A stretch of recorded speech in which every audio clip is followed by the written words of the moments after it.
Hello, everyone. Welcome back to the Rundown. I will be your host today, Craig DeLuz, coming at you for the West Coast, the left coast, behind the Iron Curtain, otherwise known as the Sierras. And I apologize about that little audio mix-up there. I didn't know what was going on. It just came across all shaky and whatnot, but it appears to be working just fine now.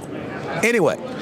We're coming at you, by the way, live from SHOT Show 2026 in Las Vegas, Nevada, in the Imperium Strategic Group studios. Wow. Okay.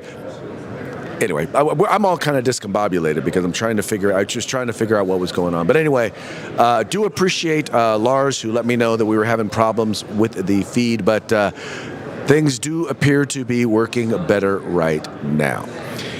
Anyway, let's go ahead and we're going to go right on into the show. And you probably didn't hear a thing that I said earlier, but wanted to start off talking about what's going on there in Davos. That's right, primarily want to focus on the fact that, well, President Trump has cut a deal when it comes to Greenland. Now, I know that when we first started talking about this thing, I had no idea what the president was trying to figure out. I had no idea what he was trying to do.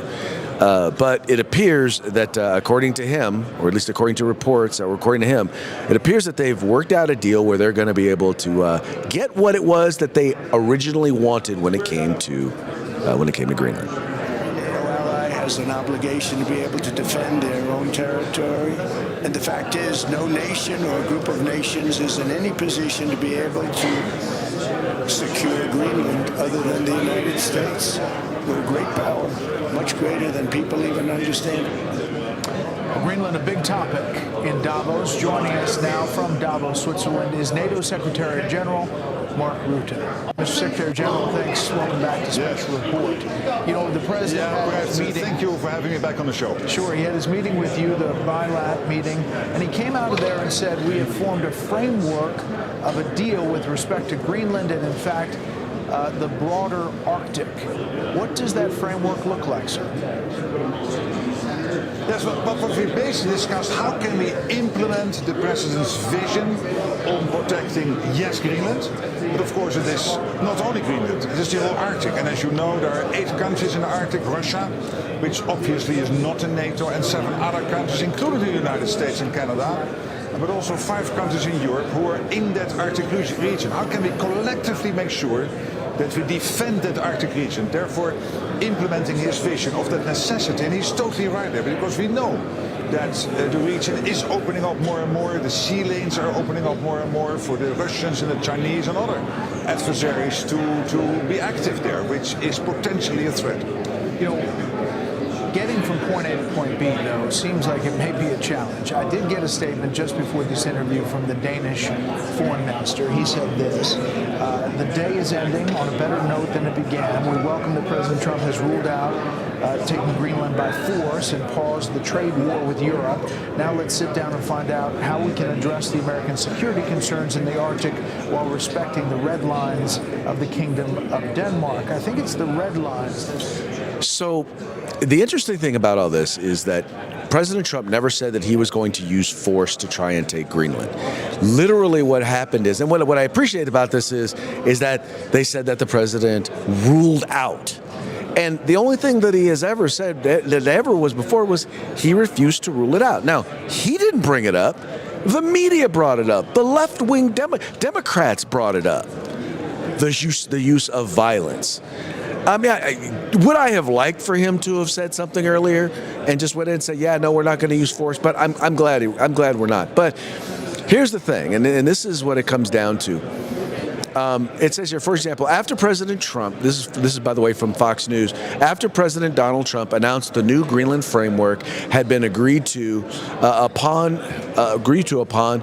with NATO Secretary General Mark Rutte, The NATO chief told Fox News special report with Brett Baer the U.S. forcibly taking control of Greenland from Denmark was not discussed during meetings between him and Trump in Switzerland during the World Economic Forum. Quote, that issue did not come up anymore in my conversations with Mr. President.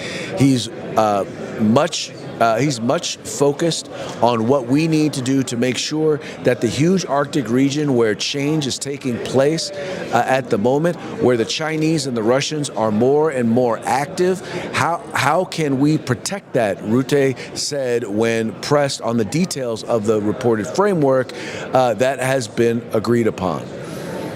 And that's the thing. No one talked about it. And by the way, President Trump, even in this meeting, did not talk with them about it because it's not something that he is pushing. But ultimately, here's the deal. And this is what he was going for. The president recognized that China and Russia are much more active. And in case you did not know, China and Russia are geopolitical enemies of the United States. All right, they would love to see the United States. Russia wants to replace us as the military power, and China wants to replace us as an economic power. But both of them want to see the United States, want to see the West in general, but the United States specifically go down. And now that's not going to happen in this particular case. It's not going to happen. Well, what they're trying to do here is, once again, you have to forgive me. My phone is going off on me here. But what is taking place here in this particular situation is they're getting more and more active. Greenland is basically it's an island that's right off the coast of North America, meaning Canada and the United States are at risk if China were to get a foothold there, or if Russia were to get a foothold there. And what President Trump wanted to make sure happened was NATO, of which we are a member, to make sure that they did their responsibility, which was get active, get involved, get engaged, and make sure that nothing of that kind actually happened, right? To make sure that we were protected. And there's nothing wrong with that. There's nothing wrong with them standing up and making sure that that happens. Anyway, so good things. We're getting what we wanted. It turns out that it might actually be both minerals, which means there'll probably be some mining that we will have access to. And there are tons of rare earth minerals that we need for many, many, many, many things here in the United States, as well as the ability to have some military presence there. Now, this framework is not very much different than a deal that we had decades ago. I think post World War II, we had a similar deal, and over time just kind of pulled out. Well, now so why are we going back in? If we had a deal and we were there, why do we need to go back in? Well, as I stated before, Russia and China are much more active there in that region. And China especially they're making too much hullabaloo, and I just think that folks are in a position where they feel like we need to make sure that we let them know that we're paying attention, and that the rest of Europe pays attention, because we look out for them. They need to make sure that they're also looking out for us. Now, that's not all that was going on in Davos. Also, what was taking place was at the World Economic Forum was, let's just say Gavin Newsom went there because he wanted to represent the interests of the United States. Except there's one problem. He has no official position when it comes to our international affairs and the United States. But he is a guy who wants to run for president. And so he's trying to make himself look presidential, except there's only one problem. You can't look presidential when there's already a president. You can't try and be in the same place. And so Gavin Newsom went there and by the way, supposedly was invited to speak, but according to the folks over at the California Globe, Gavin Newsom whimpers, "White House blocked me from speaking at World Economic Forum." No one in Davos knows who third-rate Governor Newsom is and why he is frolicking around Switzerland. California Governor Gavin Newsom was denied entry into the USA House in Davos following pressure from the White House. From the White House, a spokesman said, quote, It looks like the Donald wields more influence with the World Economic Forum than Gavin Newsom, a Globe reader commented. The governor's office said he was blocked by the Trump administration from speaking at the World Economic Forum in Davos, Switzerland on Wednesday. Newsom was planning on speaking at an event at the annual gathering of world leaders. Newsom's office staff said they were told that a venue level decision was made to not include an elected U.S. official in the programming. The Los Angeles Times reported. A fireside chat was scheduled for Wednesday evening in Davos with media outlet Fortune. Newsom commented on X Wednesday saying, "How weak and pathetic do you have to be to be this scared of a fireside chat?" White House spokesperson Anna Kelly told Newsweek on Wednesday, "No one in Davos knows who third-rate Governor Newsom is or why he's frolicking around Switzerland instead of fixing the many problems he created in California." Fortune magazine told Newsweek that in an emailed statement on Wednesday, quote, Governor Newsom had been invited to participate in a Fortune conversation at USA House in Davos. Subsequently, USA House determined it would not be able to accommodate the governor's participation and communicated the decision to Fortune. Yeah, because you're not there representing anyone, dude. No one gives a rip about you, Gavin. Look, let's just put it, this is how bad it is. You literally have chased billions of dollars, hundreds of billions of dollars out of the state of California, trillions I honestly believe, in terms of economic opportunity in order to quote unquote fight climate change. And guess what? CO2 levels are worse now than ever before. So you don't know anything about economics. Right? You don't know anything about the environment. And now you want to go to the World Economic Forum and try and lecture someone on, or basically not try and lecture, go there to badmouth the United States, in particular badmouth the President of the United States. And you think he's just going to sit around and let you do it? Yeah, you're kind of dumb. Of course, that's also the reason why, especially, by the way, after he goes out and he says that they, what is it? He said something about their knee pads. What was the joke that he had to say? Oh, that's right. Here it is. Message for Europeans who are concerned about the messages from the White House around Greenland this week? Yeah, it's time to buck up. It's time to get serious and stop being complicit. It's time to stand tall and firm, have a backbone. I've seen this in the United States, the supine Congress playing both sides, say one thing on a text or a tweet and another publicly. It's time to have principles. It's time to stand tall and strong. Does that mean responding with tariffs? It's time to stand united. You make that determination. I don't make that determination. But when you say standing tall, what do you mean? Just I can't take this complicity. People rolling over. I should have brought up a bunch of knee pads for all the world leaders. I mean, handing out crowns and this is pathetic. Nobel Prize. Yeah, that's his perspective, right?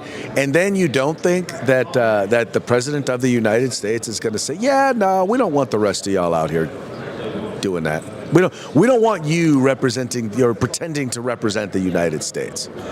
Yeah, so he got his invitation revoked, and deservedly so. Now, the next story here, you remember yesterday I had on Harmeet Dillon, or at least I shared with you a segment from an interview that I did with Harmeet Dillon. I did the interview on 2A News, the other program that I host. And by the way, go to 2anews.us if you want to see the entire interview, or just go to our YouTube channel, the 2A News YouTube channel. But anyway, so today I had a chance to sit down with one of the chief critics of the work that is taking place right now in DOJ and their new Office of Civil Rights, in particular, the office within the office that has to do with firearms. And I had a chance to sit down with Cody Wisniewski of the Firearms Policy Coalition, and he shared with me some of his concerns about some of the things that are taking place there, the DOJ, not just the rulemaking, because she talked about the importance of trying to change the rulemaking process, of trying to subvert that so that they can then turn around and actually make rules that actually work, or at least undo some of the rules that are there. But Cody brought up some interesting things that I believe I believe he might have something there. Check it out. Came to dealing with the rulemaking process, but there are some other things that probably need to be taken a look at. And you and I, just before we came on, were talking about some of the concerns that you have about things that this Second Amendment agency or department is supposed to be doing that they could be doing. Yeah, it's really concerning. So what we've seen is kind of a clear trend where the administration, Department of Justice, is really willing to engage on state-level gun control, right? So they have these active lawsuits against the city of LA. They've have other lawsuits. They're filing amicus briefs in our cases in support of us when we're suing the states or cities, but they're also continuing to defend all of their federal level gun control laws. So, in our NFA lawsuit, right, they're continuing to push back. They're continuing to try to defend the NFA. They're saying that even with the $0 tax, that you still have to register your firearm because they think that they still need to be able to do that, which is insane. In this George Peterson case, they're continuing to prosecute him merely for possessing an unregistered suppressor. That's it. That is the charge. And they're going to try and put him in jail. I mean, we're not talking about, a pre-enforcement challenge where nobody's at risk of not going home tomorrow. George Peterson will go to jail if the federal government continues to prosecute him and is victorious. And they're keeping up that fight. We've also seen it in our Reese case, which is the 18 to 20 handgun purchase case coming out of Louisiana. There, we won. We were victorious at the Fifth Circuit. The case went back down for the district court to enter relief for us. And now the federal government is fighting us on how broad the relief is. They're trying to limit. This was the case that made the headlines because the feds wanted our membership lists. And we said, absolutely not. So we have fixed that problem, but they're still fighting us. They want our victory to be as narrow as possible, which really means that they want to continue to enforce the 18 to 20 purchase ban, which the Fifth Circuit has said is unconstitutional, against as many people as they possibly can, which is just insane. So it's great that they're doing these things on the state level. That's awesome, but I just don't understand why we're still having these fights at this federal gun control level. They're DOJ attorneys. They have, they answer to all of these people that are saying that they're the most pro-gun administration. Like, let's do it. Let's get some of this federal stuff fixed. Let's stop defending these federal gun control laws. What do you think it's going to take to get them?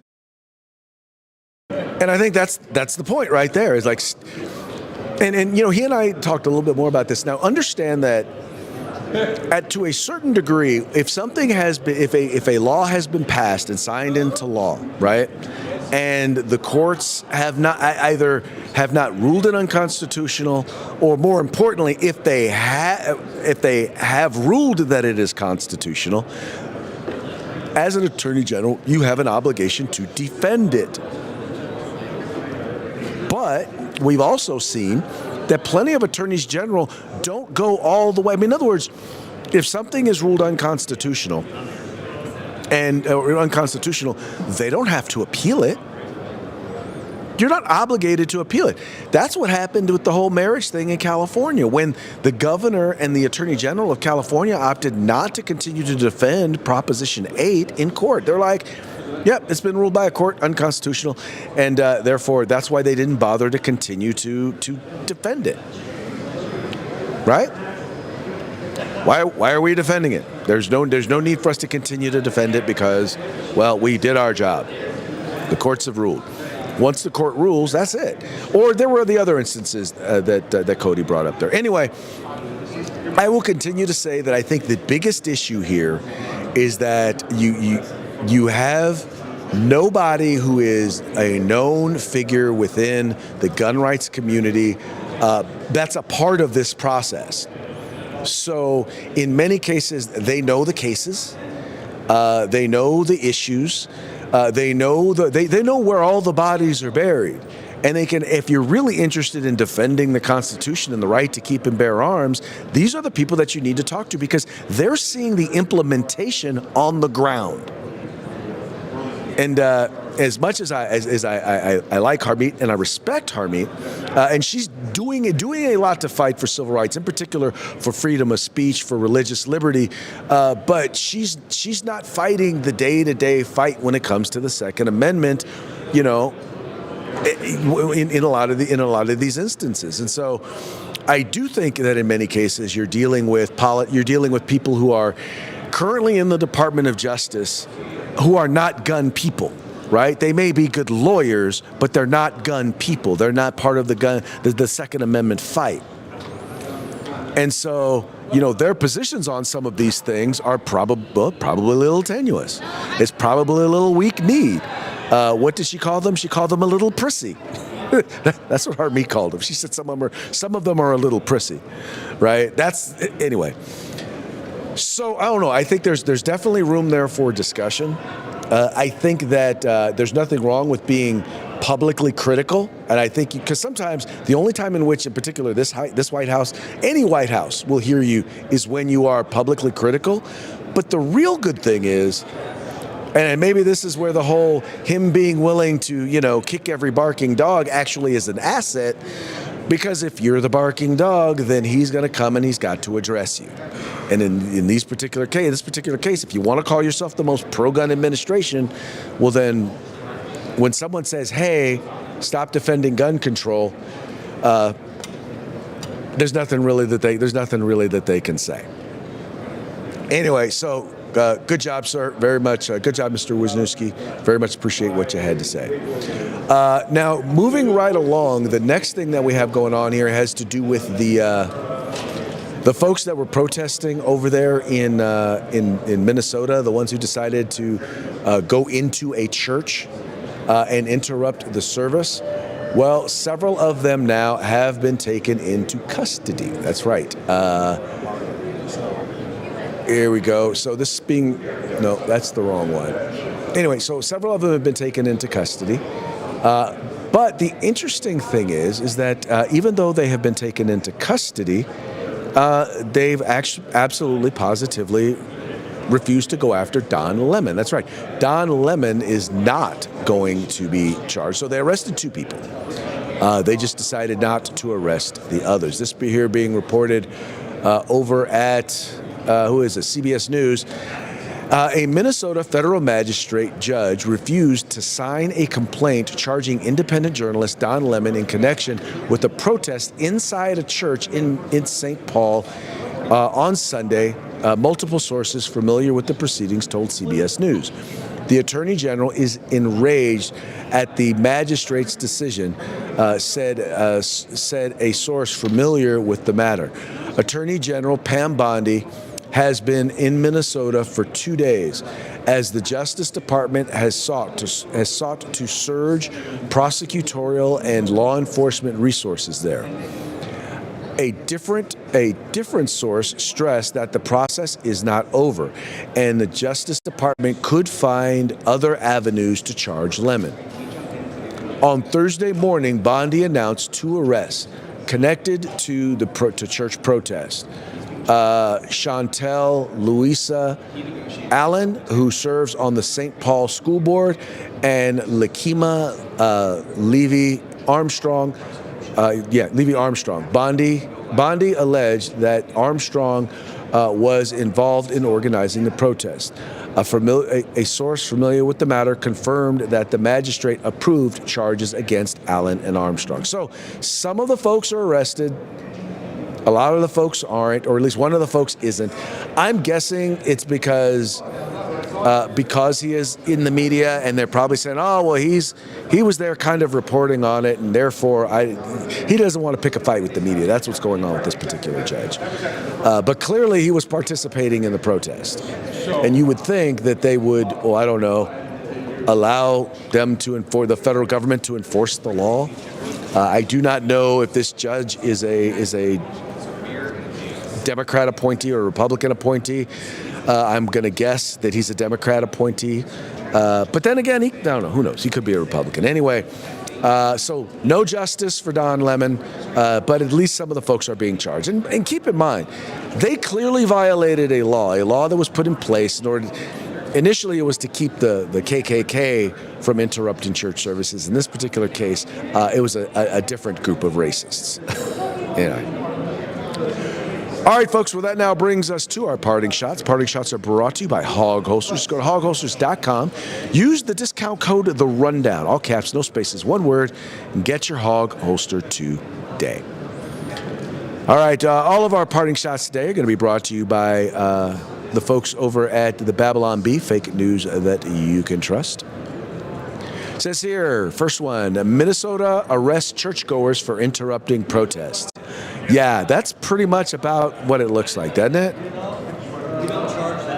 It says Trump announces new round of tariffs on everyone who didn't laugh at his jokes in Davos. Yeah, I could see him doing that. I could definitely see him doing that. And then finally, Pam Bondi says she has finally figured out what DOJ stands for. Oops. Fun stuff. All right, folks. Well, that brings us to the end of our program. But before we go, we're going to give one quick shout out to our sponsors. We got the folks over at Hitman Industries, rifle and pistol caliber barrels available for you to purchase at any length at hitmanindustries.net. We've got the California Republican Assembly, the conscience of the Republican Party. Check them out today at cragop.org. We've got the best in concealed carry tactical holsters available on the market at hogholsters.com. That's HAWGholsters.com, helping Americans wear guns. And then we've got the place where you can find all things tactical except the gun, and that would be at uscombatgear.com. All right, folks, well, this is going to be it. This is going to be the last show from SHOT Show 2025. Our last one, at least for now, from the Imperium Strategic Group mobile studios, and I will talk to y'all. Hopefully Mike will be back, and we'll be able to check in with y'all on Monday. Interviews, we'll be playing another interview tomorrow over at 2A News, here from SHOT, and we'll be running those interviews all next week. In any case, that's going to be it for today. That's going to be it for this week. We will talk to y'all on Monday. Peace out.